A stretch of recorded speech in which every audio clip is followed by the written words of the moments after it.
The crystal chandelier cast fractured rainbows across the pristine marble floor. Sarah stood frozen near a towering floral arrangement of white roses. Her fingers gripped the silver serving tray so tightly her knuckles turned bone white. The air in the grand ballroom suddenly felt unnervingly thin. She could hear the clinking of champagne flutes and the polite laughter of the elite, but all of it was muffled, like she was submerged deep underwater. Her gaze was locked on the altar at the far end of the room. The ghost of her past was standing right in front of her. He was very much alive, and he was about to say his vows. Sarah was once a fiercely competitive track star with Olympic dreams. Her life derailed when she married a charismatic Wall Street hedge fund manager. For years, she lived in a bubble of unimaginable wealth and security. They had 2 beautiful sons, Leo and Sam. Then, the financial crash came. Her husband vanished, leaving behind a staged suicide scene, insurmountable debts, and a shattered family. Sarah was forced to rebuild her life from absolute zero. She moved to a modest apartment in Boston, working grueling hours as a high school track coach and a weekend catering server just to keep the lights on. She thought her past was buried forever. The silver tray slipped from Sarah's trembling hands. It hit the polished marble floor with a deafening crash. The sound shattered the elegant silence of the Newport mansion. Hundreds of eyes snapped in her direction, but Sarah could not breathe. She stared at the groom, the sharp jawline, the slight crinkle around his dark eyes, the confident posture. It was Richard, the man she had mourned for 3 agonizing years, the father of her 2 boys, the man who had allegedly shot himself in their Tribeca penthouse. He turned his head at the sound of the crash. For one terrifying second, his eyes met hers. The colour drained completely from his face. The charming smile vanished, replaced by a mask of sheer panic. Sarah felt the ground tilt beneath her feet. Her heart slammed against her ribs like a trapped bird. This was not a hallucination. This was a calculated, monstrous betrayal. Sarah did not wait for the private security guards to move. She spun around and pushed through the heavy mahogany doors leading to the catering kitchen. The swinging doors slammed behind her, cutting off the soft string music. The kitchen was a chaotic symphony of clattering pans, shouting chefs, and hissing steam. Marcus, the event manager, grabbed her arm with a vice-like grip. His face was flushed with absolute fury. He dragged her roughly into a narrow, dimly lit pantry. He shoved her past stacks of bottled water and extra champagne flutes. The overwhelming smell of truffles and burnt sugar hung heavy in the stifling air. Marcus cornered her against a cold metal shelving unit. He was breathing heavily, his eyes wide with rage. He demanded to know what kind of insane stunt she was pulling. He reminded her that this was a Newport society wedding, not some cheap diner. He threatened to fire her immediately. He swore he would blackball her from every high-end catering agency on the East Coast. Sarah stared at him, her chest heaving, as she tried to pull oxygen into her lungs. The sheer absurdity of his threats washed over her. She swallowed hard, forcing her vocal cords to work. She looked him dead in the eye and spoke in a chillingly calm whisper. "That is my husband." The words hung in the cramped space. Marcus blinked, his anger momentarily replaced by utter confusion. He asked her if she was drunk or having a psychotic break. Sarah shook her head slowly. She explained that he had supposedly died 3 years ago. She watched the disbelief warp the manager's features. Marcus sneered, assuming she had lost her mind under the pressure. He grabbed her elbow again, ordering her to go out there and apologize to the guests. Sarah yanked her arm out of his grasp with violent force. The docile, hard-working waitress was gone. The fierce athletic competitor had returned. She told him to go to hell. She ripped off her catering apron and threw it aggressively into a nearby trash can. Without another word, she shoved past him. She bolted toward the heavy metal service exit at the back of the kitchen. She hit the panic bar with both hands, bursting out into the cool, damp evening air. The sudden chill bit through her thin white uniform shirt. Behind her, she heard the heavy thud of footsteps. Security had been dispatched. 2 large men in dark suits were already jogging round the corner of the mansion. Sarah's adrenaline spiked. Her survival instincts, honed by years of athletic training, took over entirely. She knew she had to disappear, and she had to do it right now. She sprinted across the immaculate lawn, her black serving shoes sinking into the damp earth. The men shouted for her to stop, but Sarah only ran faster. She ducked behind a massive row of manicured hedges. She navigated the intricate maze of the estate's gardens with practiced agility. She spotted a stack of wooden pallets near the gardener's shed. Without hesitating, she scrambled up the rough wood, ignoring the splinters tearing at her palms. She vaulted over the 10-foot stone wall surrounding the property. She landed hard on the wet pavement of the adjacent street. The impact sent a sharp jolt of pain up her legs, but she did not slow down. She forced herself to keep running down the dark, tree-lined avenue. The only sound was her own ragged breathing and the distant roar of the ocean crashing against the rocky Rhode Island shoreline. Sarah ducked into a narrow, unlit alleyway between two brick storefronts. She pressed her back against the damp, gritty wall, sliding down into a crouch. She pulled her knees to her chest, trembling uncontrollably. She pulled out her phone and powered it off completely. She could not risk Richard tracing her location. Her mind was a chaotic storm of fragmented thoughts. He was alive. He had faked his own death. He had left her and their sons to face utter ruin. The FBI raids, the freezing nights, the tears, the crushing debt. All of it was a lie, built to save his own skin. A fierce, primal rage ignited in her chest. Her only concern right now was Leo and Sam. They were safe in Boston with her best friend. But the illusion of their safety was shattered. She had to get back to them. She had to protect her boys at all costs. As she sat in the dark alley, the painful memories began to surface. 8 years ago, Sarah was a celebrated track and field star. She had just landed a prestigious coaching job at an elite university. Her future was incredibly bright. That was when she met Richard at a charity gala in Manhattan. He was a wealthy hedge fund manager, 10 years older, dripping with confidence and dangerous charm. He had approached her with 2 glasses of expensive champagne and a smile that could melt glaciers. He told her she was the most breathtaking woman in the room. Sarah, young and naive to the dark games of the ultra-rich, fell for him instantly. He swept her off her feet with private jets, front-row tickets to Broadway, and dinners at exclusive restaurants. It felt like a modern-day fairy tale. She thought she had found her soulmate. She thought she had won the lottery of life. Richard did not believe in wasting time. Within 3 months, he proposed on a rooftop overlooking the glittering New York skyline. The diamond was massive, heavy, and blindingly perfect. He promised her a life of absolute security. He promised they would build a beautiful family together. The wedding was a media spectacle. It was held at a historic estate in the Hamptons. Hundreds of guests attended, most of whom were Richard's business associates and wealthy clients. There were ice sculptures, imported orchids, and the literal fountain of vintage champagne. Sarah wore a custom designer gown that cost more than her parents' house. She remembered feeling overwhelmed by the sheer scale of the excess. Richard had told her not to worry about anything. He told her that his money shielded them from the harsh realities of the world. She believed him completely. After the extravagant wedding, they spent a month sailing the Mediterranean on a chartered luxury yacht. It was a floating palace with a private chef, a cinema room, and a full crew catering to their every whim. Sarah lived in a state of constant awe. She sipped perfectly crafted cocktails on the sun deck while they sailed past the Amalfi coast. But one morning, the smell of freshly baked croissants made her stomach churn violently. She rushed to the immaculate bathroom, gripping the marble sink. The yacht's private doctor confirmed the news a few hours later. She was pregnant with their first child. Richard was ecstatic. He immediately ordered a bottle of incredibly rare champagne to celebrate his future heir. Sarah felt a profound sense of peace.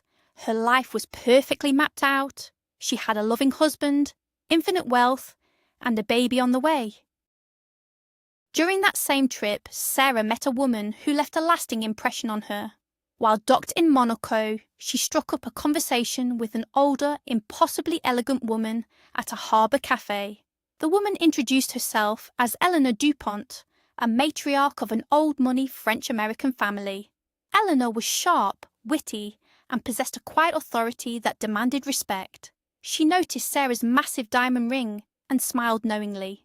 Eleanor told her that new money shouts but old money whispers. She warned Sarah that men who buy the world often end up destroying it just to feel powerful. Sarah did not fully understand the warning at the time.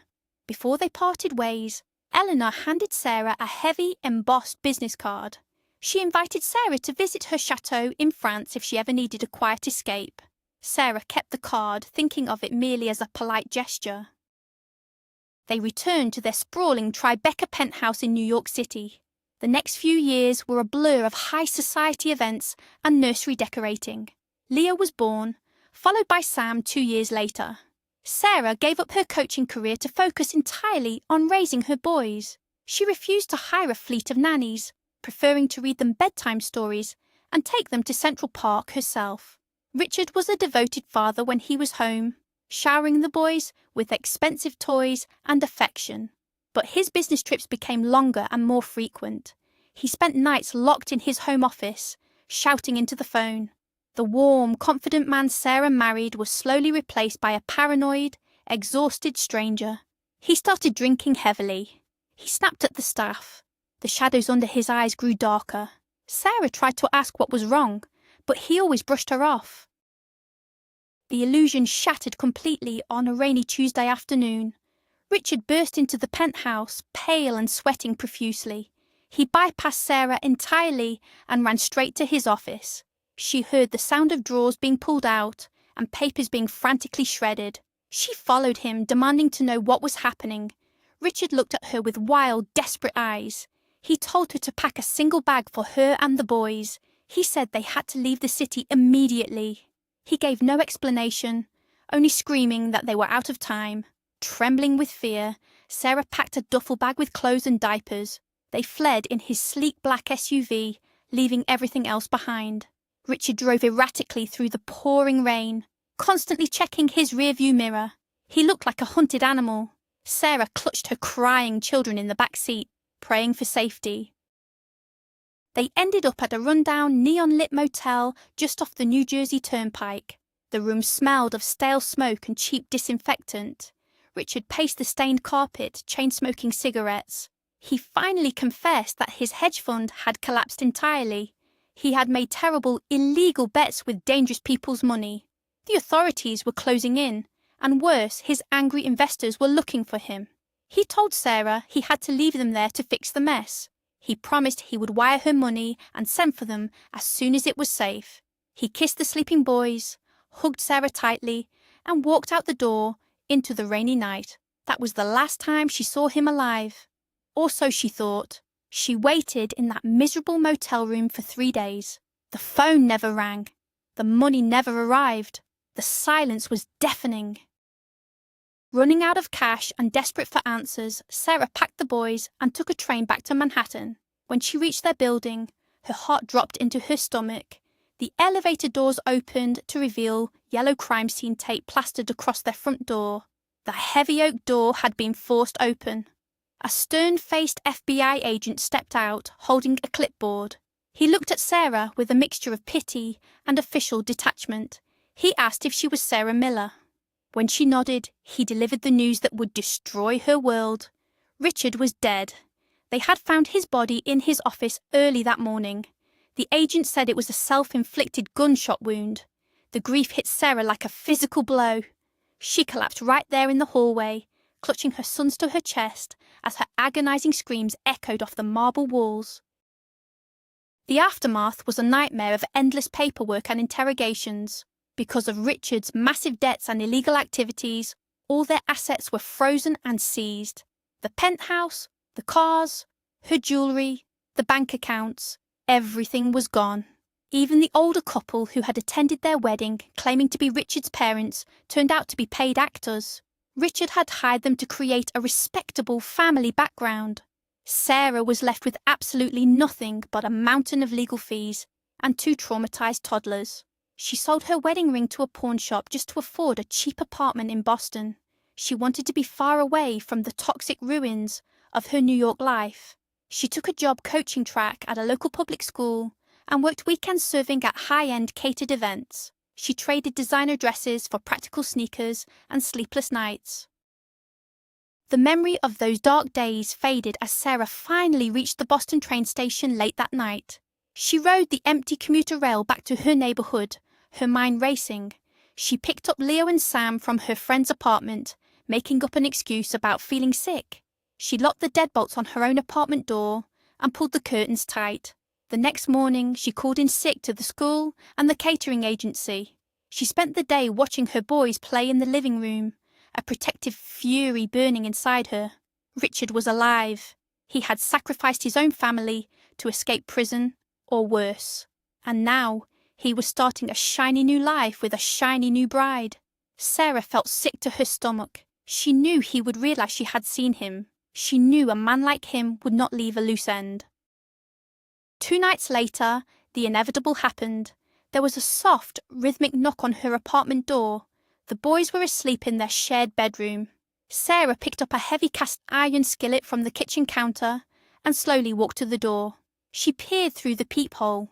Standing in the dimly lit hallway, wearing a casual designer sweater and a baseball cap pulled low, was Richard. Her breath hitched. The ghost had come to her doorstep. She unlocked the door, but kept the chain engaged. She opened it just a crack. Richard looked at her with pleading, sorrowful eyes. He whispered her name, his voice thick with emotion. Sarah felt nothing but absolute disgust. She told him he had 10 seconds to leave before she called the police and told them exactly who he was. Richard begged for just 5 minutes to explain everything. Against her better judgment, she agreed to meet him at an all-night diner 3 blocks away. She waited until her neighbour came over to watch the sleeping boys. Sarah walked into the diner, her posture rigid, her face devoid of any emotion. Richard was sitting in a corner booth, nervously shredding a paper napkin. He looked older, tired, but still exuded that arrogant wealth. She slid into the booth opposite him, refusing to take off her coat. Richard started talking immediately. He launched into a pathetic, convoluted story about threats from the Russian mob, fake passports, and impossible choices. He claimed he did it all to protect her and the boys from the violence that was coming for him. He said the new marriage was just a business arrangement to secure funding from her father. He swore he still loved Sarah. Sarah let him talk until he ran out of breath. Then she leaned forward, her eyes blazing with cold, hard fury. She told him that he was a coward and a fraud. She told him about the nights she stayed awake, crying because she couldn't afford winter coats for his sons. She told him about the FBI interrogations, the public humiliation, and the sheer terror of being left alone. Richard tried to reach across the table to grab her hand, but she pulled away violently. She told him that as far as she and the boys were concerned, Richard was dead. He died in that penthouse. She commanded him to never come near her or her children again. If he did, she promised to personally deliver him to the FBI. She stood up, threw a $5 bill on the table for her coffee, and walked out without looking back. 5 years passed. Sarah kept her promise to herself. She built a solid, happy life for her family. She was promoted to head coach of the regional track team. Leo and Sam grew into strong, athletic teenagers. Leo was a star runner, and Sam developed a fierce passion for competitive skiing. They had no idea their father was alive, and Sarah intended to keep it that way. The nightmares of the past finally stopped haunting her. During the winter break, Sam's ski team qualified for a prestigious national tournament in Aspen, Colorado. Sarah scraped together her savings to take both boys on the trip. The crisp mountain air and the breathtaking snow-covered peaks felt like a world away from her old life. She stood at the bottom of the massive slopes, proudly watching Sam carve through the fresh powder with incredible speed and skill. After the races, Sarah and the boys went into the busy ski lodge to warm up by the massive stone fireplace. The lodge was packed with wealthy tourists and professional athletes. Leo nudged Sarah excitedly, pointing toward a man sitting quietly at a corner table drinking hot cider. It was Julian, a world-famous, gold medal Olympic skier. The boys were massive fans. Against Sarah's warnings to leave the man alone in peace, Leo boldly walked over to introduce himself. Sarah watched nervously, ready to apologize for her son's intrusion. But Julian looked up, his face breaking into a wide, genuine smile. He shook Leo's hand warmly and invited them all to sit down. Sarah walked over awkwardly. Julian stood up, displaying impeccable manners. He looked at Sarah, his striking blue eyes locking onto hers. A strange, immediate spark passed between them. Julian was incredibly charming, humble, and completely lacking the arrogant edge that Richard used to have. He spent an hour talking to the boys about ski techniques and the discipline required to be a champion. He spoke with a slight European accent. When the boys ran off to check the race standings, Julian turned his full attention to Sarah.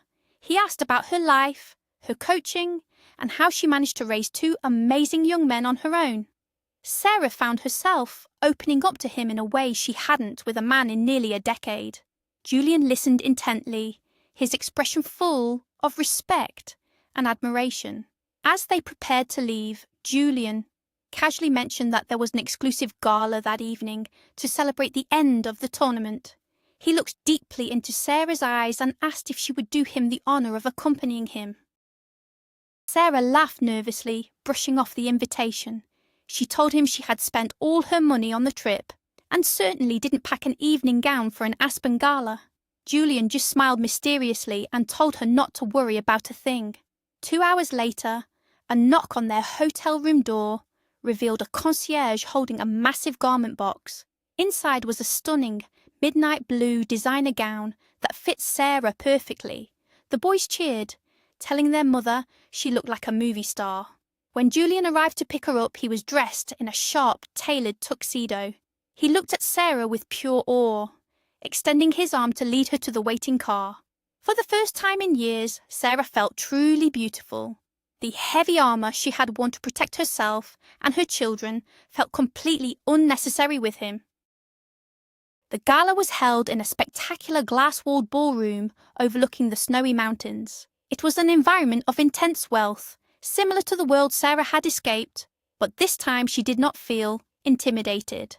Julian stayed by her side the entire night. He introduced her to fellow athletes and sponsors, not as a date, but as an incredible coach and mother.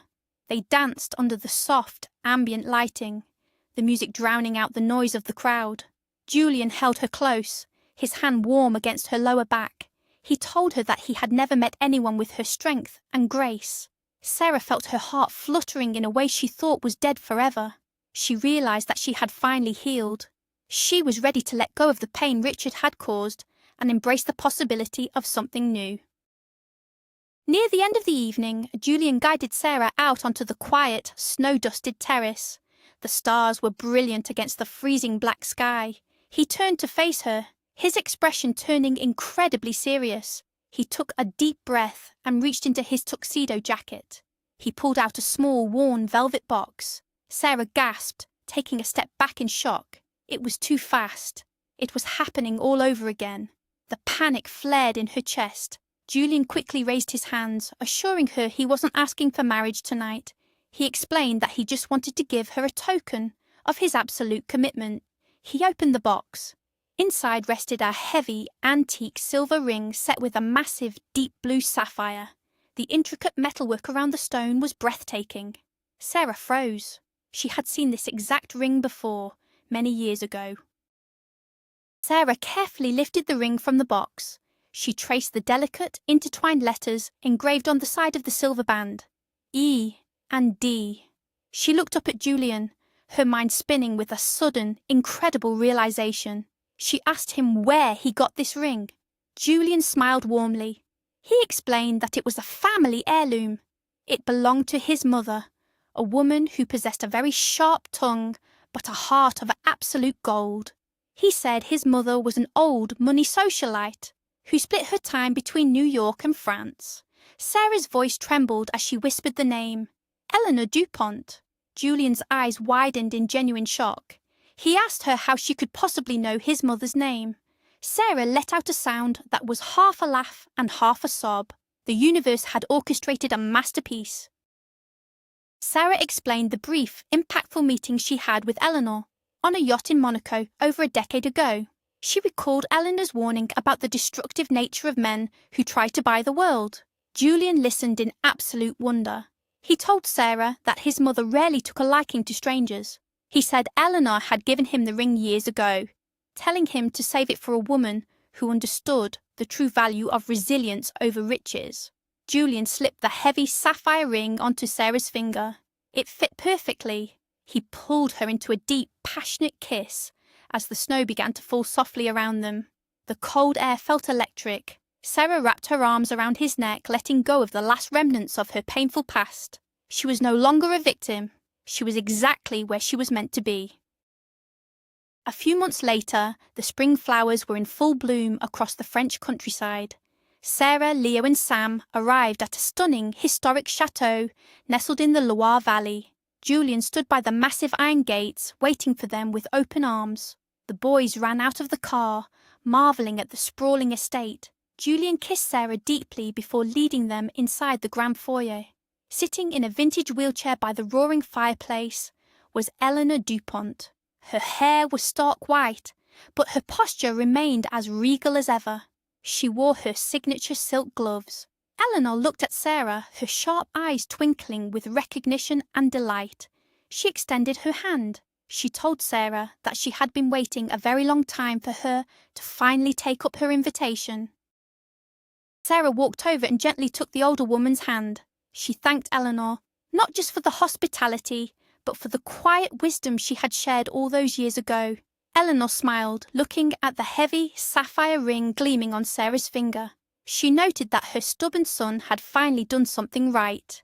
The boys were quickly whisked away by the estate staff to explore the massive grounds. Julian poured champagne, handing the crystal flute to Sarah. They sat together by the fire, listening to Eleanor's stories.